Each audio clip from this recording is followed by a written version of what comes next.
Abu jar হেরেম শরীফের চতুর্পাশে ঘুরে মনে মনে শুধু খুঁজে কোথায় আছে আমার দয়ার নবী। তার চেহারাটা দেখে আমি ধন্য হয়ে যাব। ঘুরতে ঘুরতে ঘুরতে ঘুরতে রাত হয়ে গেল, সারাদিন তিনি খুঁজে পেলেন না। রাতের বেলা হেরেম শরীফের মধ্যে বসে আছেন। হযরত আলী রাদিয়াল্লাহু তাআলা আনহু হেরেম শরীফে প্রবেশ করলেন। দেখলেন একজন মানুষ, চেহারা দেখে মনে হয় সারাদিন কিছু খায় নাই, কাছে হয়তো টাকা পয়সা নাই, আত্মীয় স্বজন বাড়িও সে চিনতে পারছে না। কি করা যায়? আলী রাদিয়াল্লাহু তাআলা আনহু বললেন, ভাই পথিক, ভাই মুসাফির, তোমার বাড়ি যেখানে হোক না কেন, মনে হয় তুমি সারাদিন যাবৎ কিছু খাও নাই।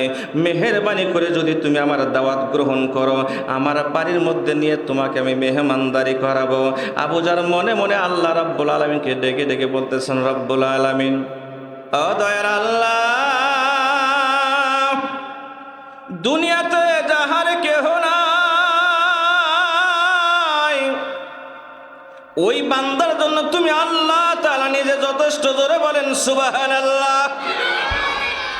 আত্মীয় স্বজন নাই, কাছে টাকা পয়সা নাই, সারাদিন যাবৎ কিছু খাই না, কিন্তু এমন একজন মানুষ তুমি পাঠাইয়া দিছো, যেই মানুষটা আমাকে রাতের বেলায় খাওয়াবে।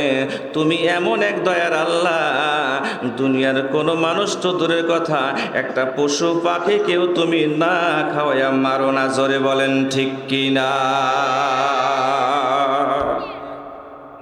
একজন মানুষ ঘরের মধ্যে ধান আছে 50 মণ, তাও চিন্তা করে আল্লাহ এক বছর যাবো কিনা, কেমনে চলবো। আর একটা পাখি সারাদিন খেয়ে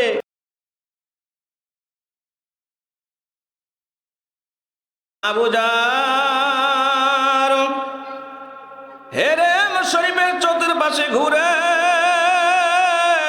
মনে মনে শুধু খুঁজে কোথায় আছে আমার দয়ার নবী। তার চেহারাটা দেখে আমি ধন্য হয়ে যাব। ঘুরতে ঘুরতে ঘুরতে ঘুরতে রাত হয়ে গেল, সারাদিন তিনি খুঁজে পেলেন না। রাতের বেলা হেরেম শরীফের মধ্যে বসে আছেন। হযরত আলী রাদিয়াল্লাহু তাআলা আনহু হেরেম শরীফে প্রবেশ করলেন। দেখলেন একজন মানুষ, চেহারা দেখে মনে হয় সারাদিন কিছু খায় নাই, কাছে হয়তো টাকা পয়সা নাই, আত্মীয় স্বজন বাড়িও সে চিনতে পারছে না। কি করা যায়? আলী রাদিয়াল্লাহু তাআলা আনহু বললেন, ভাই পথিক, ভাই মুসাফির, তোমার বাড়ি যেখানে হোক না কেন, মনে হয় তুমি সারাদিন যাবৎ কিছু খাও নাই। মেহেরবানি করে যদি তুমি আমার দাওয়াত গ্রহণ করো, আমার বাড়ির মধ্যে নিয়ে তোমাকে আমি মেহমানদারি করাবো। আবু জার মনে মনে আল্লাহ রাব্বুল আলামিনকে ডেকে ডেকে বলতেছেন, রব্বুল আলামিন, ও দয়ার আল্লাহ, দুনিয়াতে যাহার কেহ নাই, ওই বান্দার জন্য তুমি আল্লাহ তাআলা নিজে যথেষ্ট। জোরে বলেন সুবহানাল্লাহ। আত্মীয় স্বজন নাই, কাছে টাকা পয়সা নাই, সারাদিন যাবৎ কিছু খাই না, কিন্তু এমন একজন মানুষ তুমি পাঠাইয়া দিছো, যেই মানুষটা আমাকে রাতের বেলায় খাওয়াবে। তুমি এমন এক দয়ার আল্লাহ, দুনিয়ার কোনো মানুষ তো দূরের কথা, একটা পশু পাখি কেউ তুমি না খাওয়াইয়া মারো না। জোরে বলেন ঠিক কিনা? একজন মানুষ ঘরের মধ্যে ধান আছে 50 মণ, তাও চিন্তা করে আল্লাহ এক বছর যাবো কিনা, কেমনে চলবো। আর একটা পাখি সারাদিন খেয়ে রাতের বেলা গাছের মধ্যে এসে বসছে। বসার পরে ফজরের নামাজে যখন আজান দেয়, তখন কিচির মিচির করে আল্লাহ তাআলার তাসবিহ পাঠ করে। সুবহানাল্লাহ বলেন। তাসবিহ পাঠ করে। ওই বেটার তো দান 50 মণ নাই, 100 টাকাও নাই। আল্লাহর নামে জিকির শুরু করে বেলা ওঠার সাথে সাথে সেই গাছ থেকে নেমে জমিনের মধ্যে ঝাঁপায়ে পড়ে। সারা দিন আল্লাহ তাআলা তার পেটটাকে ভর্তি করে আবার গাছের মধ্যে ফিরিয়ে দেয়। কিন্তু মানুষের 50 মণ থাকার পরেও টেনশন করে, কিন্তু পাখির কোনো টেনশন নাই। পৃথিবীতে হাজারো মাখলুক রয়েছে। বঙ্গোপসাগরের মধ্যে একটা হাঙ্গর আছে, যে হাঙ্গর আল্লাহ তাআলা কয় হাজার, কয় লাখ, কয় কোটি বানিয়েছেন, আল্লাহ তাআলা ছাড়া কেউ বলতে পারবে না।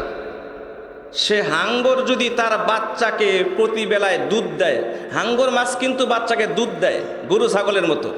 সে ডিম দেয় না, বাচ্চা দেয়, আর যে পানি বাচ্চা দেয় সে পানি তার বাচ্চাকে দুধ খাওয়ায়। একটা হাঙ্গর মাছ, নীলতিমি, একটা নীলতিমি তার বাচ্চাকে প্রতিবেলায় যদি দুধ খাওয়ায় তাহলে প্রতিবেলায় দুধ লাগে কমপক্ষে 54 মণ। সুবহানাল্লাহ বলবেন না? একটা নীলতিমির ওজন 150 মণ। 150 মণ। যদি হয়তো কে বলবেন যে এটা কই থেকে পাইলেন আপনি? শাহবাগে জাদুঘর আছে, সেই জাদুঘরে গিয়ে ভিতরে দেখে আসেন একটা নীলতিমির কঙ্কাল আছে, মাছের কাটা বলি আমরা যেটাকে। সেই নীলতিমির কঙ্কাল সেই জাদুঘরের ভিতরে আমি নিজে দেখে এসেছিলাম। সেই নীলতিমির কঙ্কালের পেটের ভিতরে মানুষ এখানে যে কটা আছে মোটামুটি বসে থেকে আওয়াজ শুনতে পারবেন, পেটের ভিতরে বসতে পারবেন, কত বড় পেট তার। তাহলে এত বড় বড় নীলতিমি, হাঙ্গর বলেন যেটা বলেন না কেন, আমার আল্লাহ তাআলা কত হাজার বানিয়েছেন, এইগুলোর রিজিক দেন কে? আল্লাহ রিজিক দেন। ওরা কোনোদিন আন্দোলন করে না বেতন বাড়াই দিতে হবে, ওদের আন্দোলন নাই। আন্দোলন একটাই, সবসময় আল্লাহ তাআলা তাসবিহ পাঠ করে সাথে সাথে আল্লাহ তাআলা রিজিকের ব্যবস্থা করে দেয়। জোরে বলেন সুবহানাল্লাহ। আবু যর বলতেছেন, রব্বুল আলামিন গো, তুমি এমন একজন আল্লাহ, দুনিয়ার কোনো মানুষকে তুমি না খায়া রাখো না, পশু পাখি কেউ না। আমার একজন ভাই আমাকে দাওয়াত দিয়েছেন, সারাদিন যাবৎ কোনো কিছু খাই না। রব্বুল আলামিন গো, কি করব? আল্লাহ রব্বুল আলামিন জানাই দিলেন, হযরত আলীর দাওয়াত তুমি কবুল করো।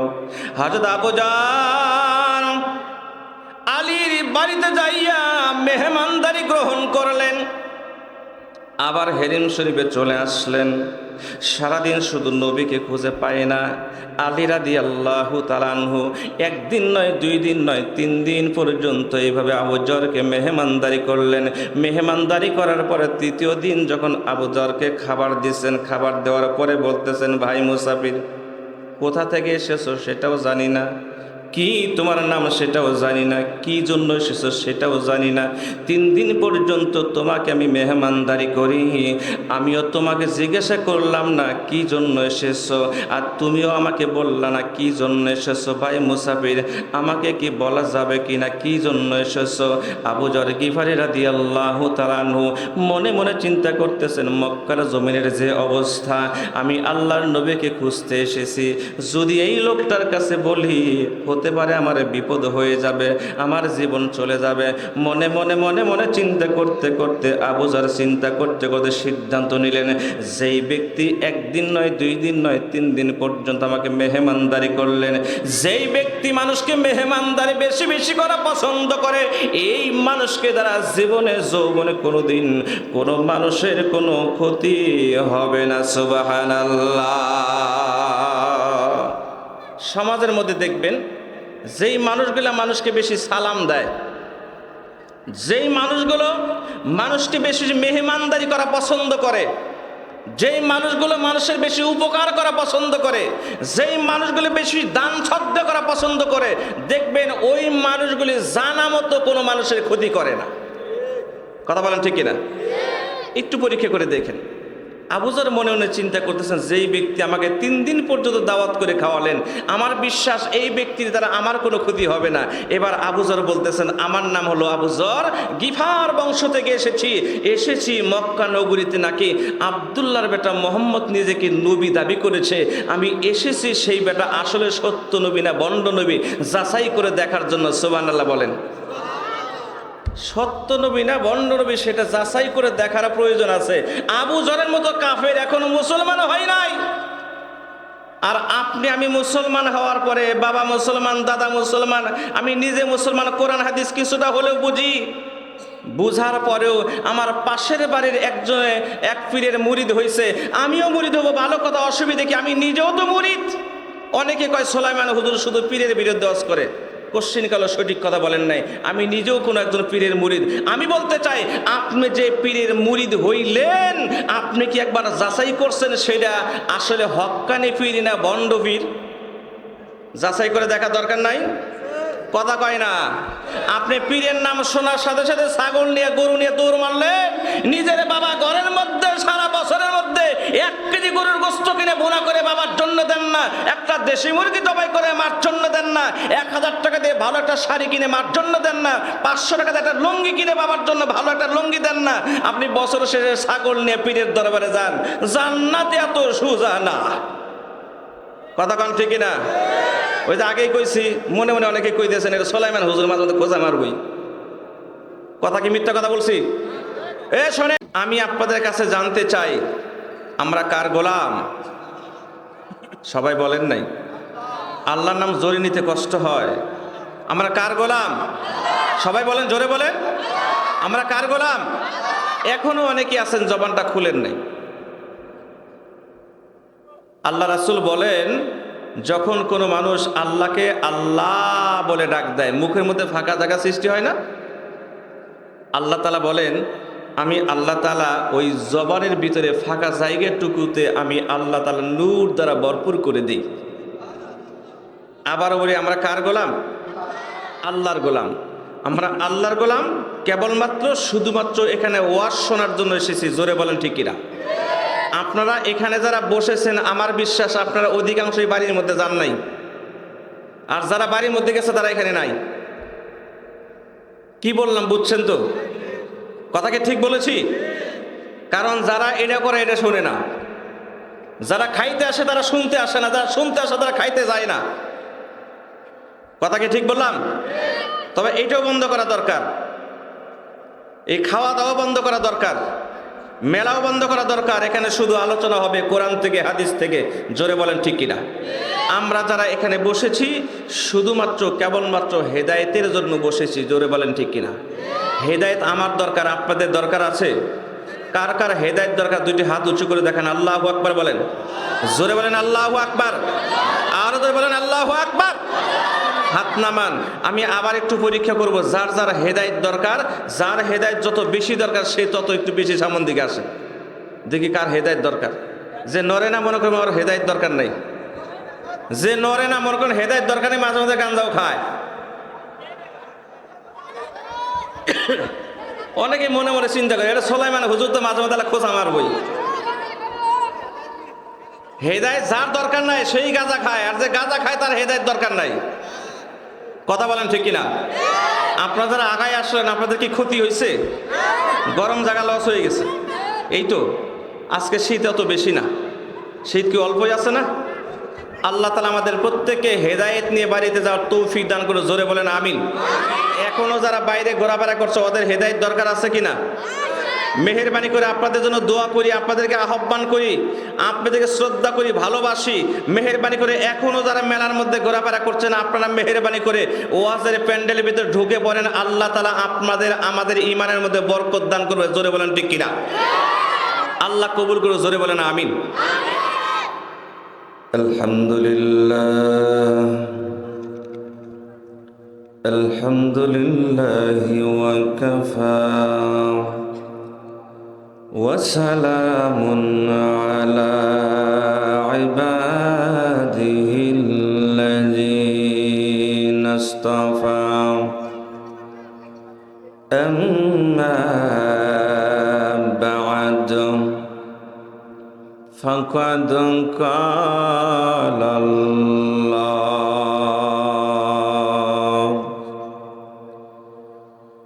فقد قال الله تعالى في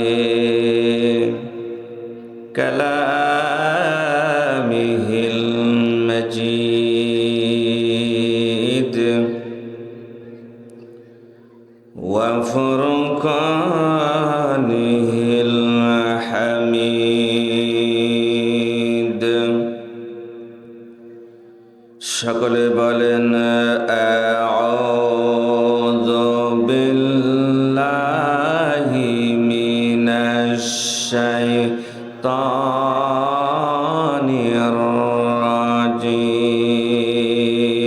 জোরে বলেন আউযু বিল্লাহি মিনাশ শাইতানির রাজিম। বিসমিল্লাহির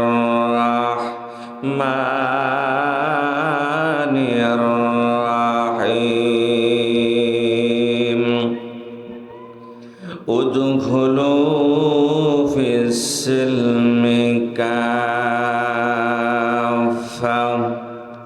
ওয়া ক্বালা তাআলা ফি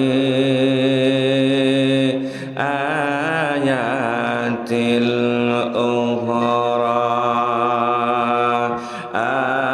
آمنوا كما آمن الناس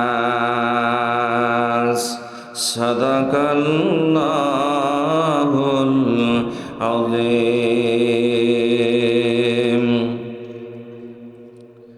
রহিম জানি আসিয়াছি মাওলারি দরবারে আল্লাহ তারায় না মরে তোমারি দরজারে গোলাম তোমারি দুয়ারে। আমরা কার গোলাম? জোরে বলেন। আমরা আল্লাহর গোলাম, আল্লাহর দরবারে এসেছি। জোরে বলেন ঠিক কিনা? আল্লাহর অনেকগুলি নামের মধ্যে অন্যতম নাম হলো রহিম।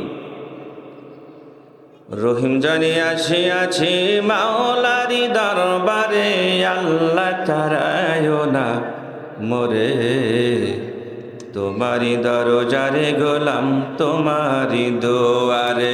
বলেন তোমারি দরজারে গোলাম তোমারি দুয়ারে আল্লাহ তারায় না মরে তোমারি দরজারে গোলাম তোমারি দুয়ারে। বলেন তোমারি দরজারে গোলাম লাতারায় না মরে তোমারি দরজারে গোলাম তোমারি দুয়ারে। আসিবার কথা ছিল নিয়া নেকের বোঝা কর্ম দোষে আসতে হলো নিয়া পাপের বোঝা।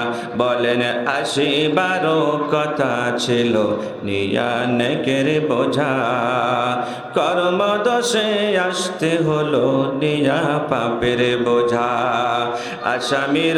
আসামির স্বীকারন্তি ক্ষমা পাওয়ার তরে আল্লাহ তারায় না মরে তোমারি দরজারে গোলাম তোমারি দুয়ারে। তোমারি দরজারে গোলাম তোমারি দুয়ারে আল্লাহ তারায় না মরে তোমারি দরজারে গোলাম তোমারি দুয়ারে। নাংলা নুরানি ও হাফিজিয়া মাদ্রাসার উদ্যোগে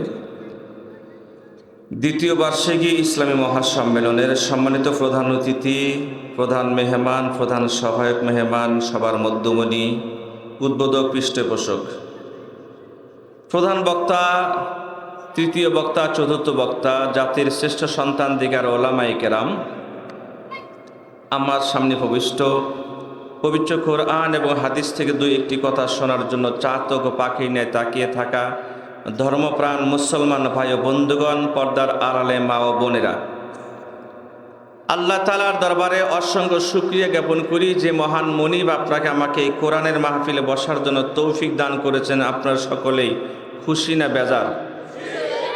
অল্প খুশি না বেশি খুশি?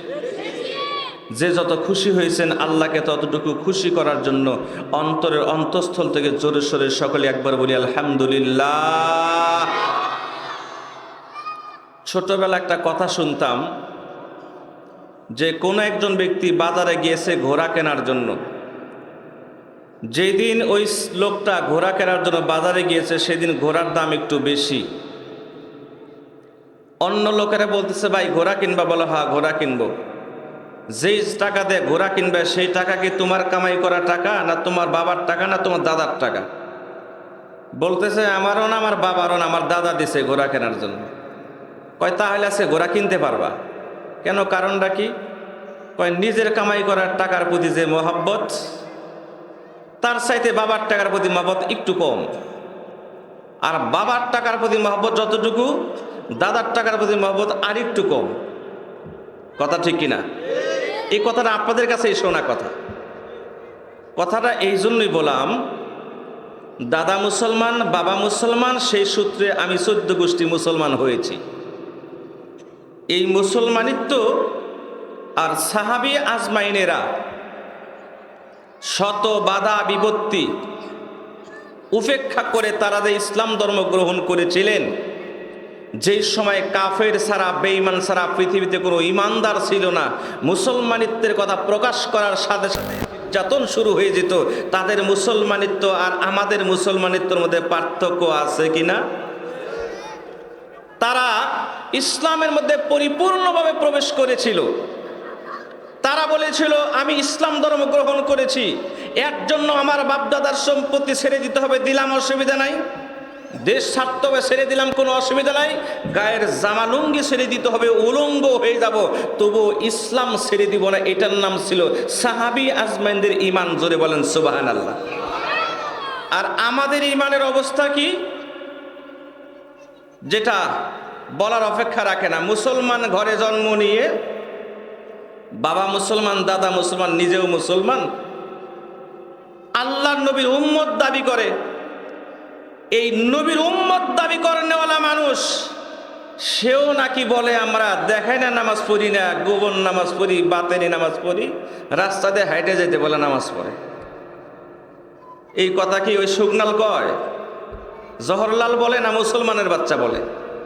কথা কয় না, মুসলমানের সন্তান বলে। তাহলে যদি সাহাবীদের মতো কষ্ট করে ইসলাম পেতাম, আমাদের জবান দিয়ে এই ধরনের কথা বের হতো না। জোরে বলেন ঠিক কিনা? রব্বুল আলামিন বলেন, ও দুনিয়ার মানুষ, সকালবেলা মুসলমান, দুপুরবেলা হিন্দু, সন্ধ্যাবেলা বৌদ্ধ, এক এক সময় এক এক পরিচয়, এটা চলবে না। আমার আল্লাহ রাব্বুল আলামিন বলতেছেন উদখুলু ফিস সিলমি কাফা। যদি কিয়ামতের ময়দানে নিজেকে মুসলমান দাবি করতে চাও, দুনিয়ার জমিনে জীবনের প্রতিটি কাজের মধ্যে তোমাকে মুসলমানিত্বের পরিচয় দিতে হবে, ঠিক কিনা? হয়তো বলবেন বিষয়টা বুঝলাম না। মসজিদের মধ্যে নামাজ পড়তে গেলাম মুসলমানিত্বের পরিচয়, ব্যবসা করতে গেলাম সেখানে মুসলমানিত্ব থাকে না। ভুট্টা কেনার সময় এক পাত্র দেন, বেচার সময় আর এক পাত্র। কথা কয় না? এটা কি মুসলমানিত্ব? না। সকালবেলা নামাজ আদায় করলাম, সালিশ করতে যায় একরকম, রাতের বেলা বালিশের নিচে যে দিছে তার দিকে শুধু টানে, আছে কিনা? আবার কয় চলো নামাজ পড়ে আসি, জোহরের নামাজও কিন্তু পড়ে। সালিশের মধ্যে একরকম, মসজিদের মধ্যে আর এক রকম, আছে কিনা? বন্ধুগণ, আল্লাহ রাব্বুল আলামিন বলতেছেন না, চলবে না। সর্ব জায়গায় মুসলমানিত্বের পরিচয় দিতে হবে। কে বলেছেন? জোরে বলেন। আল্লাহ তাআলা বলেছেন সর্ব জায়গায় মুসলমানিত্বের পরিচয় দিতে হবে। কেমন মুসলমানিত্বের পরিচয় দিতে হবে? উদখুলু, তোমরা প্রবেশ করো, ফিস সিলমে কাফা। জীবনে তোমার সকালে ঘুম থেকে ওঠা থেকে শুরু করে আবার রাত্রে ঘুমানো পর্যন্ত ব্যক্তিগত জীবন, সামাজিক জীবন, পারিবারিক জীবন, রাজনৈতিক জীবন, অর্থনৈতিক জীবন, ব্যবসা বাণিজ্য বলেন না কেন, যে কোনো জীবনের মধ্যে, জীবনের প্রতিটি ক্ষেত্রে আমাকে ইসলাম আর ইসলাম নিয়ে চলতে হবে। আমার নেতা একজন, সেই নেতার নাম হলো মুহাম্মাদুর রাসূলুল্লাহ। জোরে বলেন সাল্লাল্লাহু আলাইহি ওয়াসাল্লাম। আমার নেতা, তোমার নেতা বিশ্ব নবী মুস্তাফা। মুসলমানের নেতা একজন, আর কোনো নেতা নাই। জোরে বলেন ঠিক কিনা? এটার নাম মুসলমানিত্ব না। এক এক জায়গায় এক এক রকম হওয়া যাবে না। কষ্ট দিয়েছে আপনাদের? বন্ধুগণ, বলতে চাচ্ছিলাম, আমার আল্লাহ রাব্বুল আলামিন অন্য একটা আয়াতের মধ্যে বলতেছেন আমিনু কামা আমানান নাস। ও দুনিয়ার মানুষ, নিজেকে ঈমানদার দাবি করতে চাও? ঈমানদার শুধু দাবি করলে হবে না। কেমন ঈমানদার তোমাকে হতে হবে? আল্লাহর নবীর সাহাবীরা যে মানের ঈমানদার ছিল, তোমাকেও সেই মানের ঈমানদার হতে হবে। দুনিয়ার মধ্যে হাজারো রকম মানুষ পাওয়া যায়। একদল কইতেছে আমরা হলাম শরীয়তওয়ালা, আর একদল কয় আমরা মারিফতওয়ালা, একদল কইতেছে আমরা তরিক বলতে কিছু বুঝি না, আর একদল কয় আমরা তরিকওয়ালা, হানাফি, শাফিঈ, মালিকি, হাম্বলি, আহলে হাদিস। বিভিন্ন দলের মানুষ আছে কিনা? আমার আল্লাহ বলতেছেন কোনো দল আমি চিনি না, কোনো দল আমি চিনি না, চিনব শুধু আমি একটা জিনিস, সেটা হলো যাদের নামাজ, যাদের আমলগুলি আমার নবীর সাহাবীদের আমলের সঙ্গে মিলে যাবে কাল কিয়ামতের ময়দানে, ওদের আমলগুলি কিয়ামতের ময়দানে জান্নাতের পর্যন্ত পৌঁছে দেবে। সুবহানাল্লাহ। আবু বকর সিদ্দিক রাদিয়াল্লাহু তাআলা আনহু, ওমর, ওসমান, আলী রাদিয়াল্লাহু তাআলা আনহুম, ওনারা নামাজ মসজিদের মধ্যে পড়ছে না ঘরে পড়ছে? কথা কয় না, মসজিদে নামাজ পড়ছে। এখন আমি যদি সুলাইমান কবির বলি যে না আমরা ওই মসজিদের মধ্যে দেখাই না নামাজ পড়ি না, আমরা বাতিনি নামাজ পড়ি রাস্তাতে হাইটে যাইতে, আমার নামাজ কি আবু বকরের নামাজের সাথে মিল আছে? হ্যাঁ, কথা বলেন না কেন? মিল আছে? নাই। আমি যদি বলি যে সেজদা করব কোন জায়গায়, ইবলিস সারা পৃথিবীতে সেজদা করেছে, সেজদা করার জায়গা নাই, তাহলে বুঝি আবু বকর সেজদা করার জায়গা চিনত না? নাউজুবিল্লাহ বলবেন না? তাহলে আমার নামাজের সাথে আবু বকর সিদ্দিক রাদিয়াল্লাহু তাআলা আনহুর নামাজের মিল নাই। অথচ আমার আল্লাহ তাআলা বলেছেন তোমার নামাজ হইতে হবে আবু বকরের নামাজের মতো। বলেছেন কে? আল্লাহ তাআলা নিজে বলেছেন। অতএব আমার কথার কোনো দাম নাই। আমার আমল যদি আবু বকরের আমলের সাথে মিলে যায় তাহলে আমার আমল কাল কিয়ামতের ময়দানে আমাকে জান্নাতে নিয়ে যাবে। আর যদি আমার আমল আবু বকরের আমলের মতো না হয় তাহলে পিটন খাইতে খাইতে জাহান্নামে যাওয়া ছাড়া কোনো উপায়। কথা বলেন ঠিক কিনা? আলোচনার শুরুতেই বলেছিলাম যে বাপ দাদার প্রত্যেক শুনতে মুসলমান হয়েছি, এই জন্য ইমানদার কাকে বলে, ইসলাম কাকে বলে আমাদের অতটা মহব্বত লাগে না, ভালোবাসেন ভালো লাগে না। মুখ দিয়ে যা আসে তাই আমরা বলি, মুখ দিয়ে যা আসে তাই বলি। এটারও হিসাব কিন্তু কাল কিয়ামতের ময়দানে আল্লাহর দরবারে দিতে হবে। কথা বলেন ঠিক কিনা? কত কথাই না বলে আল্লাহর গোলামেরা। আমি বলতেছিলাম আবু যর গিফারি রাদিয়াল্লাহু তাআলা আনহু এখনো মুসলমান হন নাই, তিনি একজন বিধর্মী।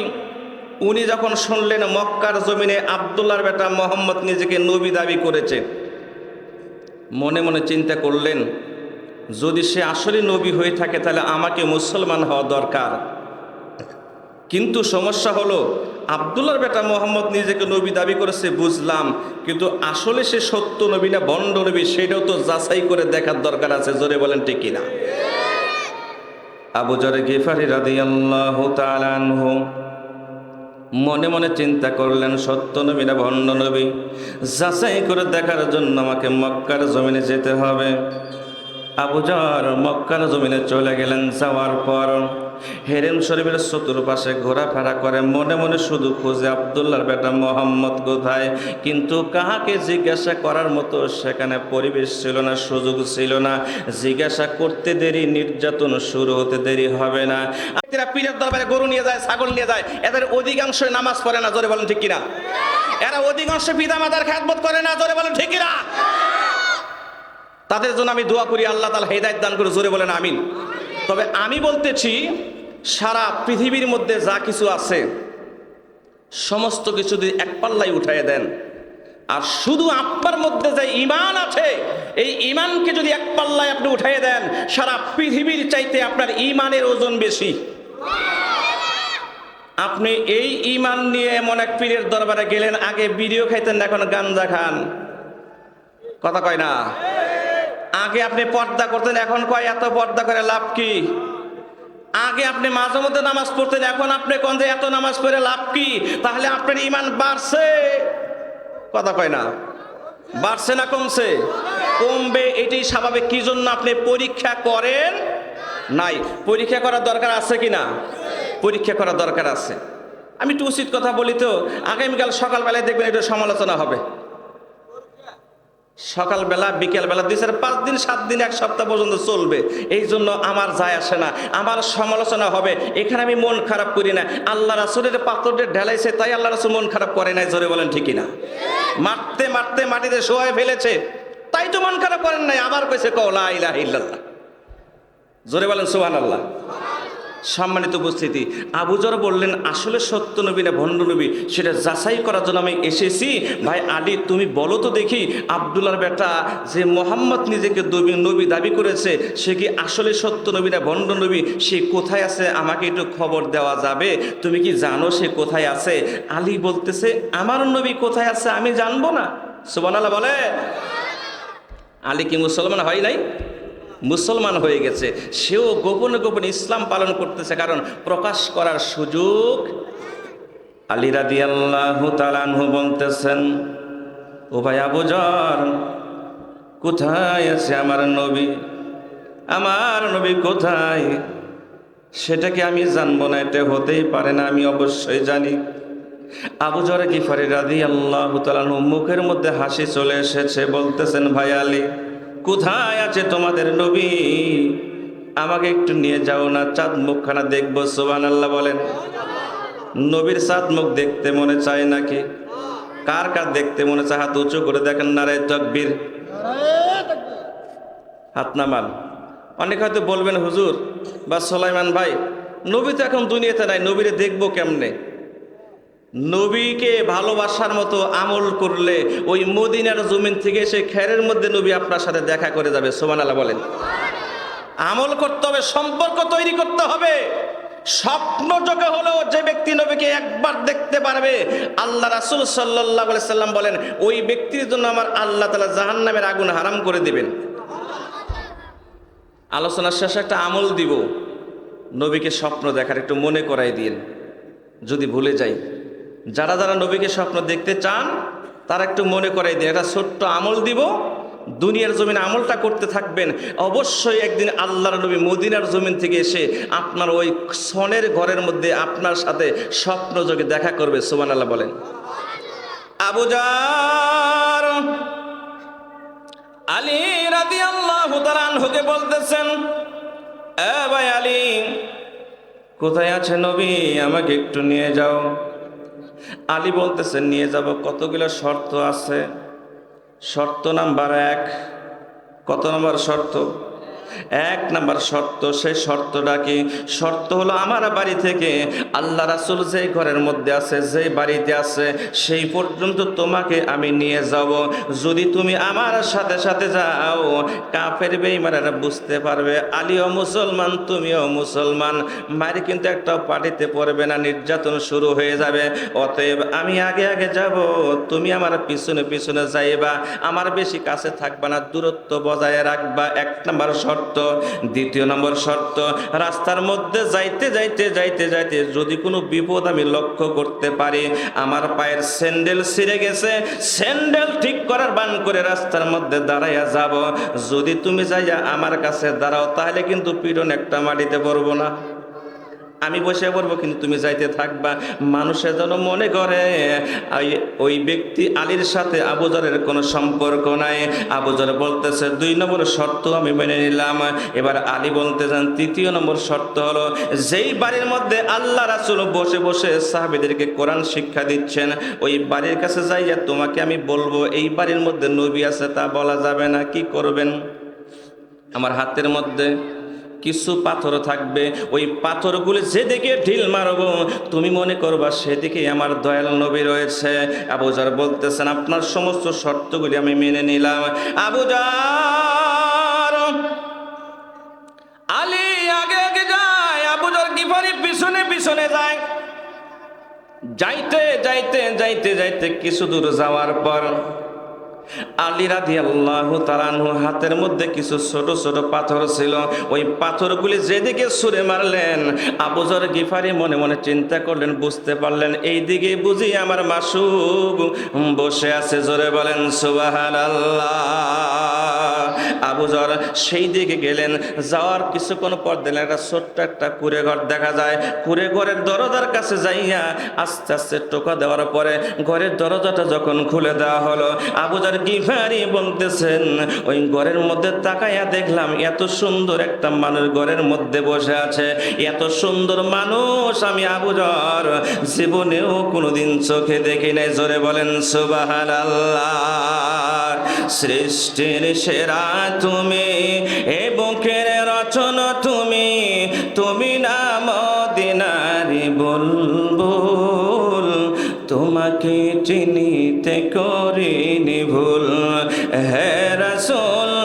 তোমাকে চিনিতে করিনি ভুল। সৃষ্টির সেরা তুমি, এ বুকের রচনা তুমি, তুমি না মদিনার বুলবুল। তোমাকে চিনিতে করিনি ভুল। বলেন হে রাসূল, তোমাকে চিনিতে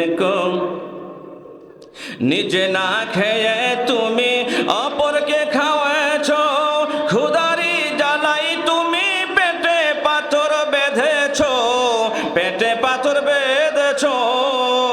আল্লাহু আকবার বলেন। ক্ষুধারি জ্বালাই তুমি পেটে পাথর বেঁধেছ, নিজে না খেয়ে তুমি অন্যকে খাওয়াছ, অন্যকে খাওয়াছ। লোকেরা বলেছে তোমায় পাগল, লোকেরা বলেছে তোমায় পাগল। তোমাকে চিনিতে করিনি ভুল। হে রাসূল, তোমাকে চিনিতে করিনি ভুল। সৃষ্টির সেরা তুমি, এ বুকের রচনা তুমি, তুমি না মদিনার বুলবুল। তোমাকে চিনিতে করিনি ভুল। হে রাসূল, তোমাকে চিনিতে করিনি ভুল। নবীকে চিনতে আমরা ভুল করি নাই। নবীকে আমরা এমন চেনা চিনি, এত মহব্বত করি। অনেকে মনে মনে চিন্তা করেন নবী যদি আমাদের এখন এই দুনিয়াতে থাকতো, বিশেষ করে ফুলদুর যদি এখন আসতো, জীবনটা দিয়ে দিতাম। অনেকে ভাবতেছেন না? কথা কয় না।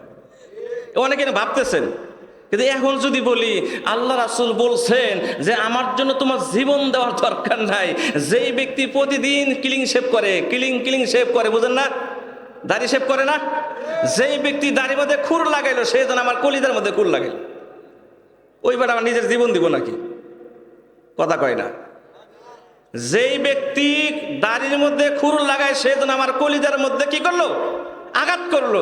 এখন আমি যদি বলি নবীর জন্য আপনার জীবন দেওয়ার দরকার নাই, আপনি শুধু বলেন সারা জীবন নবীর কলিজার মধ্যে গুতাইছি, আজকে থেকে আর গুতাবো না, আজকে থেকে দাড়ি রেখে দিলাম, এমন একজন ব্যক্তি দাঁড়ান তো দেখি, নবীর জন্য কেমন জীবন দিবেন? এখন আসে আর কথা কয় না। হ্যাঁ, নবীর জন্য জীবন দিয়ে দিবে। হ্যাঁ, নবীর জন্য জীবন দিয়ে দিবে। সারা জীবন দাড়ি কাটছেন, শেভ করছেন, আজকে থেকে আর শেভ করবেন না, নবীর কলিজায় আঘাত করবেন না। আমাদের বাংলাদেশে হাজারো আশেকে রাসূল আছে। আশেকে রাসূল, আশেকে রাসূল মানে কি জানেন? নবীর জন্য পাগল পারা মানুষ। এমন পাগল পারা মানুষ, 3.5 বড়ির মধ্যে নবীর সুন্নত খুঁজে পাওয়া যায় না, নামাজের সময় মসজিদে খুঁজে পাওয়া যায় না, কোরআন হাদিস দেখে দেখেও পড়তে পারে না। আবার কয় আশেকে রাসূল, আরো মেলা কিছু আছে, কমু না, কইলে কমু খালি গোজা মারে না, খোঁজা মারো না। তা আমি যদি আপনাকে বলি আমি যেই নবীর উম্মত দাবি করি, আপনি সেই নবীর উম্মত দাবি করেন, শুধু দাবি করলেই তো হবে না। আমি দাবি করি কিন্তু কিয়ামতের ময়দানে রাসূল যদি আমাকে উম্মত হিসেবে, নবী হিসেবে পরিচয় না দেয়, তাহলে এই দাবি করে কোনো লাভ আছে? আমার এক ছাত্র বেঞ্চের মধ্যে লিখছে আই লাভ ইউ, বুঝেন তো সবাই? তো আমি বললাম তুই যে লিখলি আই লাভ ইউ, তোরে ভালোবাসে কিনা হেঁটে তুই জানো সবার? কয় হেঁটে তো জানি না। তো আই লাভ ইউ মানে আমি তোমাকে ভালোবাসি, এখন সে তোরে ভালোবাসে কিনা সেটা তো তুই জানোস না। তা আমি বললাম আমরা নবীকে ভালোবাসি, নবীকে ভালোবাসি, নবীকে ভালোবাসি। শুধু মুখ দিয়ে বললে হবে না। বৃক্ষ তোমার নাম কি, ফলে পরিচয়। কি কষ্ট হচ্ছে আপনাদের? আর 15-20 মিনিট চলবে? কথা কয় না। আবার সমালোচনা করবেন না তো? না, সমালোচনা আমার বিশ্বাস এখানে যে লোকগুলো বসে আছেন, আমার বিশ্বাস এখানকার একটা লোকও সমালোচনা করবে না, এটা আমি ভালো করে জানি। সমালোচনা করে কোনগুলো? রাস্তার মধ্যে জেলে ঘুরে কয় কি ওয়াজ করলো সোলাইমান হুজুর নাম গ্রামের, বুঝলাম ওটা খালি কোচাই মারে সারা জীবন, এটা বাদ দিয়ে দিলাম থুকু। এই প্রধান বক্তা ময়মনসিংহ থেকে আইছিল, কিচ্ছুই বুঝলাম না। ভাই তুমি বুঝবা কই থেকে? তুমি তো ওয়াজ শোনাই, তুমি তো চা খাইছো। কথা বলেন ঠিক কিনা? যারা সমালোচনা করে এরা কখনো ওয়াজ মাহফিলের ভিতরে বসে না, আর যারা বসে তারা কখনো সমালোচনা করে না। আমরা ওয়াজ করেছি, আমরা মানুষ, ভুল ত্রুটি হতেই পারে। হঠাৎ একটা কথা ভুল বলেছি বুঝলাম, কিন্তু সবে কি ভুল বলেছি? না, সবই তো ভুল বলি নেই। যেটা ভুল বলেছে সেটা বাদ দেন, যেটা সঠিক বলেছে সেটা আমল করেন। আমল না করলে চুপ করে থাকেন, সমালোচনা করবেন না, গীবত করবেন না। গীবত করলে আপনার ক্ষতি হবে, আমার লাভ হবে। কারণ কিয়ামতের ময়দানে আপনার নেকের পাল্লা থেকে কিছু নেক আমাকে দিয়ে দেওয়া হবে। আর আপনি সারা দিনের মধ্যে যদি কোনো নেক আমল করে থাকেন, আপনার কোনো নেক আমল আল্লাহর দরবারে কবুল হবে না। বলতেছিলাম, আবু যর গিফারি রাদিয়াল্লাহু তাআলা আনহু বললেন, ঘরের ভিতরে ঢুকে দেখলাম ঘরের ভিতরে এত সুন্দর একজন মানুষ, এত সুন্দর চেহারার মানুষ আমি এর জীবনেও কোনোদিন দেখি নাই। সুবহানাল্লাহ বলেন। আবারও বলছি, ওই মানুষটাকে দেখতে মনে চায়। এত সুন্দর মানুষ আল্লাহ তাআলা পৃথিবীর শুরু থেকে আমার আল্লাহ তাআলা বানাননি আর বানাবেনও না। আমরা বলি ইউসুফ আলাইহিস সালাম খুব সুন্দর ছিল। ইউসুফ আলাইহিস সালাম যদি আল্লাহ রাসূলের কাছে এসে দাঁড়াইতো, কি বলবো, নবীকে তো ছোট করা যাবে না। ইউসুফ আলাইহিস সালামের চাইতে আমার নবীকে আমার আল্লাহ তাআলা 1000 গুণ বেশি সৌন্দর্য তৈরি করেছিলেন। সুবহানাল্লাহ বলেন। আমার নবী যদি অন্ধকার ঘরের মধ্যে প্রবেশ করতেন, আম্মাজান আয়েশা সিদ্দিকা রাদিয়াল্লাহু তাআলা আনহা বলতেন, আমার ঘরে কোনো বাতির ব্যবস্থা ছিল না, লাইটিং ছিল না, কেরোসিনের কোনো দোয়াত ছিল না ঘরের মধ্যে। আল্লাহ রাসূল যখন ঘরের মধ্যে প্রবেশ করত, পুরো ঘরটা আলো হয়ে যেত। সুবহানাল্লাহ বলতে কষ্ট হয় আপনাদের। কালকে সকালবেলা বললেন, জোরে বলেন সুবহানাল্লাহ, মাশাআল্লাহ। তো আল্লাহ রাসূল সাল্লাল্লাহু আলাইহি সাল্লামের চেহারা এত সুন্দর ছিল, এই মানুষটাকে যাদের দেখতে মনে চায় শেষে একটু বলেন, আমলটা বলে দেব। আবারও বলছি, আবু যর গিফারি রাদিয়াল্লাহু তাআলা আনহু বললেন, এত সুন্দর মানুষ জীবনে কারো ক্ষতি করতে পারে না। সাথে সাথে আমি আল্লাহ রাসূলকে বললাম, নবীজি, গিফার বংশ থেকে এসেছি, অনেক দূর থেকে এসেছি, অনেক কষ্ট করে এসেছি আপনার কাছে দেখা করার জন্য, ইসলাম গ্রহণ করার জন্য। নবী গা, আপনি সত্য নবী না বন্ড নবী যাচাই করার জন্য এসেছি। অনেকে মনে মনে চিন্তা করবেন, নবী কি আবার সত্য আর ভণ্ড হয় নাকি? আপনি যখন বাজারে যাবেন কাপড় কেনার জন্য, কাপড় যাচাই বাছাই করেন, এর 1 নম্বর না 2 নম্বর? চাউল কিনতে যাবেন, চাউল যাচাই বাছাই করে 1 নম্বর না 2 নম্বর? পৃথিবীর মধ্যে এমন কোন জিনিসটা আছে যেটার 1 নম্বর আছে 2 নম্বর নাই? সরিষার তেল কিনবেন 1 নম্বর আছে 2 নম্বর আছে, সয়াবিন তেল কিনবেন 1 নম্বর আছে 2 নম্বর আছে, নারিকেল তেল কিনবেন 1 নম্বর আছে 2 নম্বর আছে। পৃথিবীর মধ্যে এমন কোনো জিনিস নাই যেই জিনিসটার 1 নম্বর আছে 2 নম্বর নাই। প্রতিটা জিনিসের কিন্তু 1 নম্বর আছে 2 নম্বর আছে। জোরে বলেন ঠিক কি না? তবে নবীও কিন্তু 1 নম্বর আছে 2 নম্বরও আছে। সত্য নবী আছে, ভণ্ড নবীও আছে। শহরের মানুষ হয়তো এতটা চিনবেন না, আবার অনেকেই চিনবেন। আমাদের বাংলাদেশে কাদিয়ানি আছে, কাদিয়ানি ছিলেন। এই যে কাইজার শহরে একজন আছে, আমার খালু হয় আব্দুল সালাম, উনি কিন্তু কাদিয়ানি। আসলে নাম দিয়েছে আহমদিয়া মুসলিম জামাত, মূলত ওরা হলো খ্রিস্টান। খ্রিস্টান যদি হয় তাহলে ওর কাছে তো কেউ যাবে না। নাম দিয়েছে আহমদিয়া মুসলিম জামাত। আসলে খ্রিস্টান, মাথার মধ্যে পাগড়ি পরে, মুখের মধ্যে দাঁড়িয়ে আছে, গায়ের মধ্যে পাঞ্জাবি আছে, মনে হয় 1 নম্বর খাঁটি মুসলমান। আসলে কিন্তু খ্রিস্টান, রূপ ধারণ করছে মুসলমানের। ওরা কয় আখিরি জামানার পয়গম্বর নবী মুহাম্মদ হলো শেষ নবী, খাতামান নাবিয়্যিন। আল্লাহ তাআলা কোরআনে বলে দিয়েছে। ওরা কয় না, নবী মুহাম্মদ শেষ নবী না, এরপরে আরেকজন নবী আছে, সেটা হলো ওই কাদিয়ানির নবীর নাম গোলাম আহমদ কাদিয়ানি। ওদের কিন্তু আরেকজন নবী আছে। তো ওদের নবী, আল্লাহ রাসূলের পরে আরো নবী আসতে পারে এই কথা যে বিশ্বাস করে, সে কি মুসলমান? মুসলমান না। তো এইরকম নবী 1 নম্বর আছে, নবীও 2 নম্বর আছে। শুনলে আশ্চর্য হবেন যে আল্লাহ 1 নম্বর আছে, আল্লাহ 2 নম্বরও আছে। এটা কি আশ্চর্য কথা না? হয়তো বলবেন যে এটা আবার কেমন কথা, কে ফেরাউন নম্বর নিজেকে খোদা দাবি করেছিল, আপনারা ঘটনা জানেন না? তাহলে এইটা তো আল্লাহ তো 1 নম্বর 2 নম্বর আছে। আচ্ছা, আল্লাহ যদি 1 নম্বর 2 নম্বর থাকে, নবী যদি 1 নম্বর 2 নম্বর থাকে, সরিষার তেল 1 নম্বর 2 নম্বর থাকে, চাউলের মধ্যে যদি ভেজাল থাকে, তাহলে পীর কি 1 নম্বর 2 নম্বর নাই? এই সহজ কথাটা বললেই অনেকে কয় সুলাইমান হুজুর খালি পীরের বিরুদ্ধে ওয়াজ করে। কথা একটাই। তো যাই হোক, আমি সেদিকে যাচ্ছি না। আমি বলতেছিলাম আল্লাহ রাসূল সাল্লাল্লাহু আলাইহি সাল্লাম এবার আবু যরকে কালেমা পড়ে মুসলমান বানিয়ে দিলেন। জোরে বলেন সুবহানাল্লাহ। আল্লাহর নবী আবু জর কে বলতেছেন, আবু জর, জি হুজুর। কতগুলি পরামর্শ দেই, মেনে চলবা, অবশ্যই মেনে চলবা। জি হুজুর, মেনে চলবো। এক নাম্বার পরামর্শ হলো, মুসলমান হয়েছো কিন্তু প্রকাশ করা যাবে না। প্রকাশ করার সঙ্গে সঙ্গে কিন্তু নির্যাতন শুরু হয়ে যাবে। দ্বিতীয় পরামর্শ হলো, মুসলমান হওয়ার পরে এখনো নামাজ ফরজ হয় নাই, হজ ফরজ হয় নাই, জাকাত ফরজ হয় নাই, জিহাদ ফরজ হয় নাই, শুধু মনে মনে মাওলা পাকের জিকির করবা, এটাই তোমার জন্য ইবাদত। আল্লাহর নবী আবু জরকে অনেকগুলো উপদেশ দিলেন। আবু জর গিফারি রাদিয়াল্লাহু তাআলা আনহু সমস্ত নির্দেশগুলি মানিয়া আল্লাহ রাসূলের ঘর থেকে বের হয়ে কাবার প্রান্তরে গেছে। কাবার প্রান্তরে যাওয়ার পরে চতুর্পাশে ঘোরাফেরা করে, মনে মনে শুধু টেনশন একটাই, আমি একজন মুসলমান। জোরে বলেন ঠিক কি না? আবু জার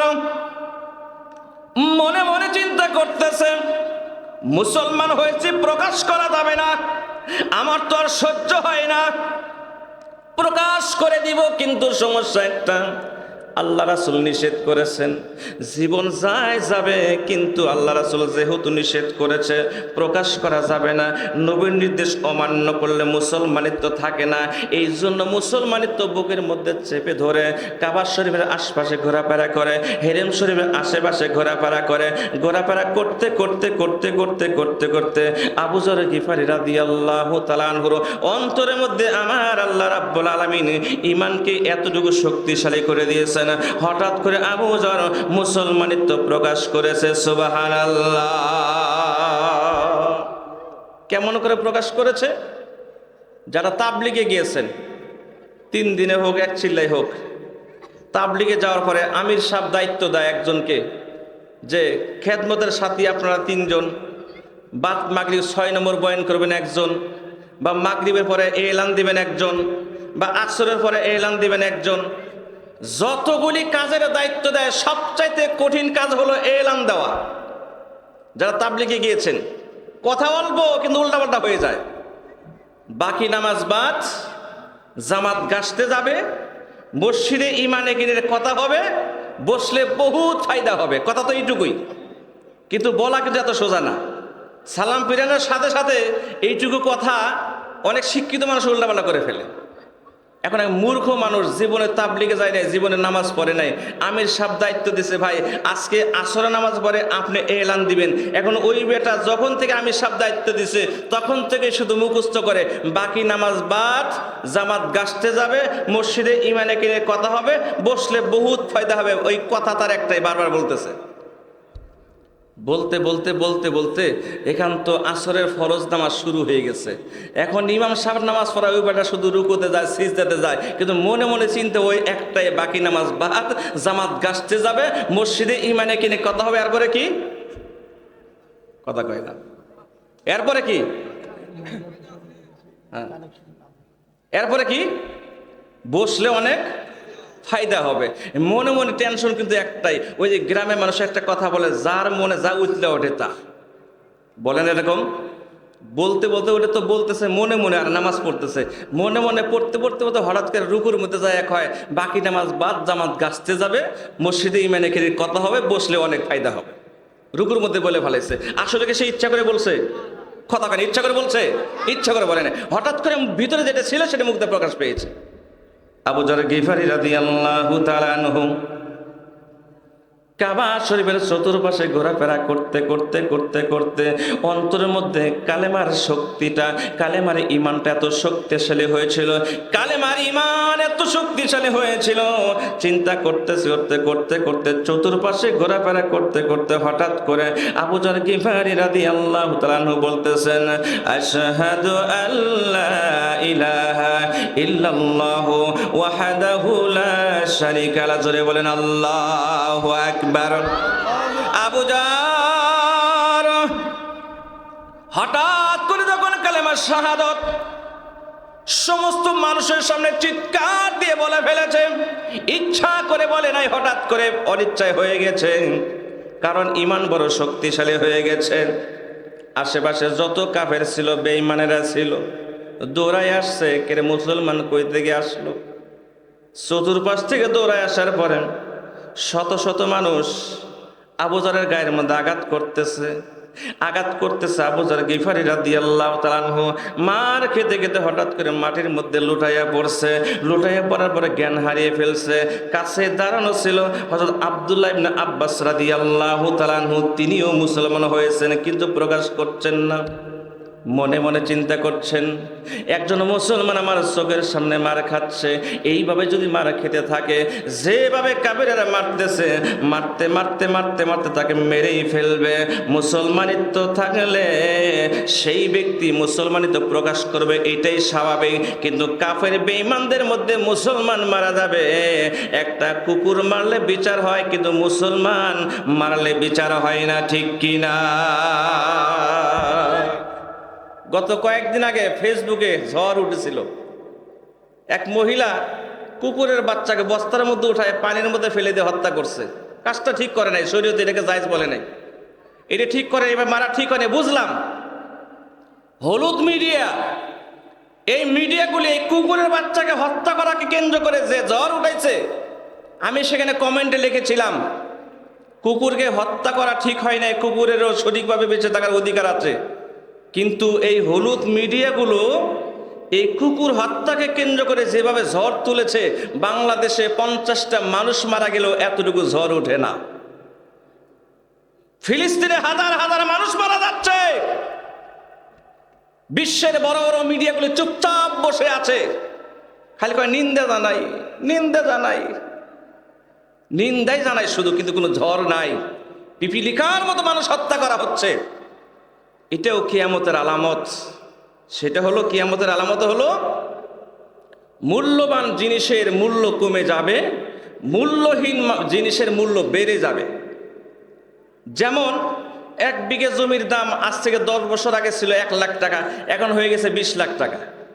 ঠিক আছে, যে জমি পৃথিবী যখন ধ্বংস হয়ে যাবে, জমির কোনো দাম নাই, সেই জমির দাম শুধু বাড়ছে আর বাড়ছে, বাড়ছে আর বাড়ছে।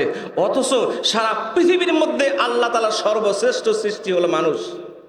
মানুষের মতো শ্রেষ্ঠ সৃষ্টি আল্লাহ তাআলার আর নাই, অথচ সেই মানুষ এখন ড্রেনের মধ্যে পড়ে মরে থাকে, কোনো চিন্তা কারো নাই। জোরে বলেন ঠিক কিনা? এটা হলো কিয়ামতের আলামত। এই জন্য বলতেছিলাম, আবু যর গিফারি রাদিয়াল্লাহু তাআলা আনহুকে যখন মারতে শুরু করে দিয়েছে, হযরত আব্দুল্লাহ ইবনে আব্বাস রাদিয়াল্লাহু তাআলা মনে মনে চিন্তা করতেছেন, যেইভাবে তাকে মারতেছে, সেই তো এক পর্যায়ে মারা যাবে। এখন আমি যদি বাধা দিতে যাই, তাহলে মনে করব তুমিও মুসলমান হইছো, আমার উপরও নির্যাতন শুরু হবে। কি করা যায় চিন্তা করতে করতে করতে হঠাৎ করে তার মাথার মধ্যে একটা বুদ্ধি চলে এসেছে। সে বলতেছে, মক্কার কাফেরেরা শোনো, তাকে তোমরা যেভাবে মারতেছো, এইভাবে যদি মারতে থাকো, সে যদি মারা যায়, কালকেই তোমরা সিরিয়াতে ব্যবসা করতে যাবে, ওই গিফার বংশের বাড়ির কাছ দিয়ে তোমাদের যেতে হবে, হাড্ডি কিন্তু একটাও আমান থুবো না, তাড়াতাড়ি ছেড়ে দাও। সুবহানাল্লাহ বলেন। হঠাৎ করে একটা বুদ্ধি চলে আসছে, গিফার বংশের মানুষের বাড়ির কাছ দিয়ে তোমাদের যেতে হবে সিরিয়াতে ব্যবসা করার জন্য। যদি তাকে তোমরা মেরে ফেলো, তোমাদের একজনকেও কিন্তু আর বাঁচিয়ে রাখবে না, সিরিয়াতে ব্যবসা করতে যেতে দেবে না, অতএব তোমরা ছেড়ে দাও। এবার আবু যরের কথাটা, আব্দুল্লাহ ইবনে আব্বাস রাদিয়াল্লাহু তাআলার কথাটা তাদের পছন্দ হয়েছে, ছেড়ে দিয়েছে। কিছুক্ষণ পর আবু যর গিফারি রাদিয়াল্লাহু তাআলা জ্ঞান ফিরে এসেছে। জ্ঞান ফিরে আসার পরে তাকে মারতে মারতে মাটিতে শোয়ে ফেলেছে, অজ্ঞান করে ফেলেছে। জ্ঞান ফিরে আসার সাথে সাথে আবারও বলতেছে লা ইলাহা ইল্লাল্লাহ। শুরুতে বলেছিলাম বাবা মুসলমান, দাদা মুসলমান, আমিও মুসলমান হয়েছি। এই ঈমান আর সাহাবীদের ঈমানের মধ্যে রাত আর দিন পার্থক্য, কারণ তারা বাড়িঘর, জায়গা জমি, টাকা পয়সা, ধন সম্পদ সব কিছু জীবনের মায়াবন্ধ ত্যাগ করে তারা মুসলমান হয়েছিল। এই জন্যই আল্লাহ তাআলা বলেছেন, আমিনু কামা আমানান নাস, নবীর সাহাবীরা যেমন ঈমানদার, তোমাদেরকেও তেমনই ঈমানদার হতে হবে। জোরে বলেন ঠিক কিনা? আমার বড় কষ্ট লাগে, কিভাবে একজন মুসলমান বলে এত নামাজ পড়ে লাভ কি? কিভাবে একজন মুসলমান বলে দেখানে নামাজ পড়ি না? কিভাবে একজন মুসলমান সারা রাত ঢোল ডক্কর বাজায়, গান গায়, আর বলে আব্দুল কাদের জিলানী ঢোল বাজাইছে, খাজা মঈনুদ্দিন চিশতি রহমতুল্লাহ নাকি ঢোল বাজাইছে।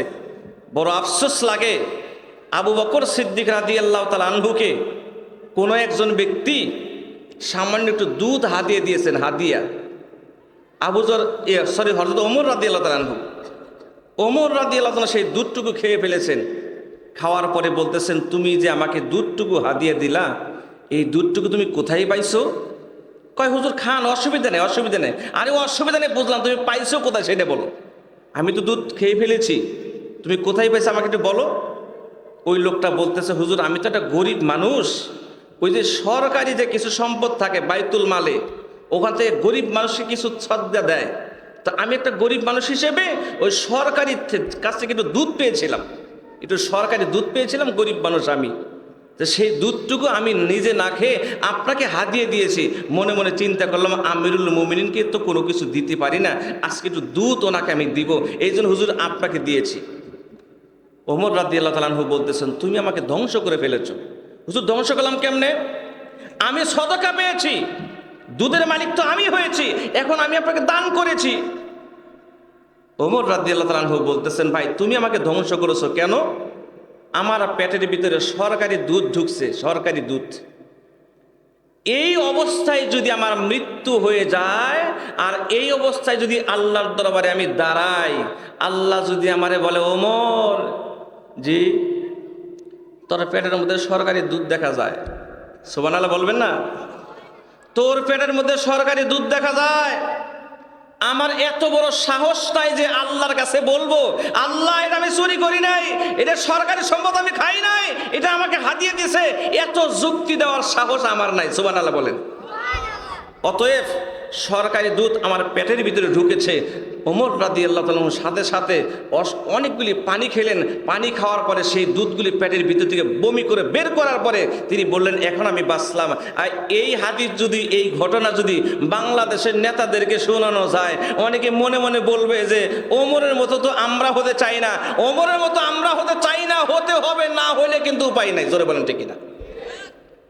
সম্মানিত উপস্থিতি, ওমরের মতো রাজনীতি যদি করতাম, তাহলে বাংলাদেশ থেকে 5 তারিখের পরে এত নেতা পলান লাগতো না। কথা কয় না? এই আওয়ামী লীগের মতো অনেক নেতা এখনো আছে বাংলাদেশের জমিনে ঘুরে, শার্টের বোতাম খুলে ঘুরে, নাই? সব নেতাই সরকারি টাকা চুরি করে, বিষয়টা এরকম না, তবে অধিকাংশ নেতাই। কথা কয় না ঠিক কিনা? ওমরের মতো রাজনীতি করতে হবে, আবু বকরের মতো রাজনীতি করতে হবে। সরকারি টাকা পাইলেই আপনি পকেটের মধ্যে তুলবেন, আল্লাহর দরবারে জবাব দিতে হবে। জোরে বলেন ঠিক কিনা? সম্মানিত উপস্থিতি, এই যে এখানে নাংলা নুরানি হাফিজিয়া মাদ্রাসা হয়েছেন, এই মাদ্রাসাটা এখানে হেফজখানা, প্রতি বছর হাফেজ তৈরি হবে, প্রতি বছর এখানে মাহফিল হবে, কোরআনের মাহফিল হবে। এটি কি দরকার আছে? কথা কয় না? দরকার আছে। এই মাদ্রাসাটা আরো বড় হোক, আরো সুন্দর হোক, এটিকে আমরা চাই। যারা চাই, আমি আপনাদের সামনে দীর্ঘক্ষণ আলোচনা করেছি, আর লম্বা আলোচনা করার দরকার নাই। আমি মাত্র 2টি মিনিট সময় আপনাদের কাছে অনুরোধ করব, এই মাদ্রাসার জন্য যারা 500 টাকা, 1000 টাকা, 2000 টাকা, আমি জানি বাড়ির ভিতরে হালখাতা হয়েছে,